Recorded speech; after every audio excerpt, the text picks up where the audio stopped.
Gerakan 30 September Partai Komunis Indonesia adalah salah satu momen paling kontroversial dan kelam dalam sejarah Indonesia. Peristiwa ini terjadi pada malam 30 September hingga 1 Oktober 1965, ketika sekelompok militer yang mengatasnamakan Gerakan 30 September menculik dan membunuh 6 jenderal serta 1 perwira Angkatan Darat. Tragedi ini menjadi titik balik yang membawa perubahan besar dalam politik, sosial, dan budaya Indonesia. Latar belakang G30S PKI. 1. Konflik ideologi. Pada masa itu, Indonesia berada di tengah-tengah ketegangan ideologi global, yaitu Perang Dingin antara blok barat kapitalis yang dipimpin oleh Amerika Serikat dan komunis yang dipimpin oleh Uni Soviet dan Tiongkok. Presiden Soekarno dengan kebijakan Nasakom, nasionalisme, agama, dan komunisme berupaya menyatukan berbagai kekuatan ideologi di Indonesia. Namun, kebijakan ini menciptakan ketegangan di dalam negeri, terutama antara militer dan PKI.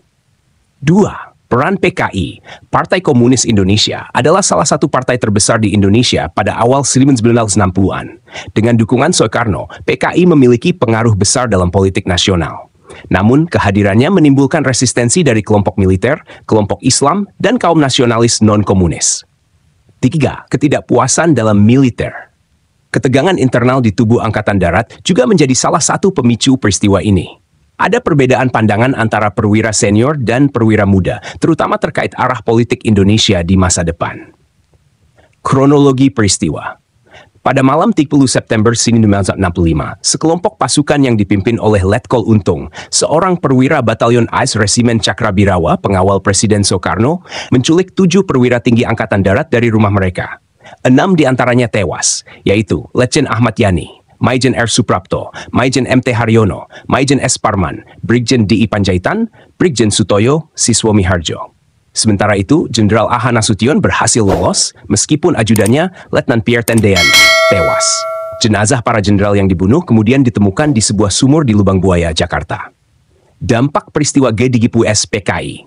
1. Kudeta dan pergantian kekuasaan. Peristiwa ini dimanfaatkan oleh Mayor Jenderal Soeharto yang saat itu menjabat sebagai Panglima Komando Strategis Angkatan Darat, Kostrad. Soeharto dengan cepat mengambil alih komando militer dan memulihkan keamanan. Ia juga memimpin operasi untuk menumpas kelompok yang dianggap terlibat dalam gerakan tersebut. 2. Penumpasan PKI. Setelah peristiwa ini, PKI dan para simpatisannya menjadi target operasi militer. Penumpasan ini menyebabkan ratusan ribu hingga jutaan orang tewas, ditangkap, atau diasingkan. Peristiwa ini juga melahirkan trauma mendalam bagi masyarakat Indonesia. 3. Transisi ke Orde Baru. Peristiwa G30S PKI menjadi awal runtuhnya era Orde Lama yang dipimpin Soekarno dan beralihnya kekuasaan ke tangan Soeharto. Pada Maret 1966, Soeharto menerima surat perintah 11 Maret, Supersemar, yang memberinya kewenangan untuk mengendalikan pemerintahan.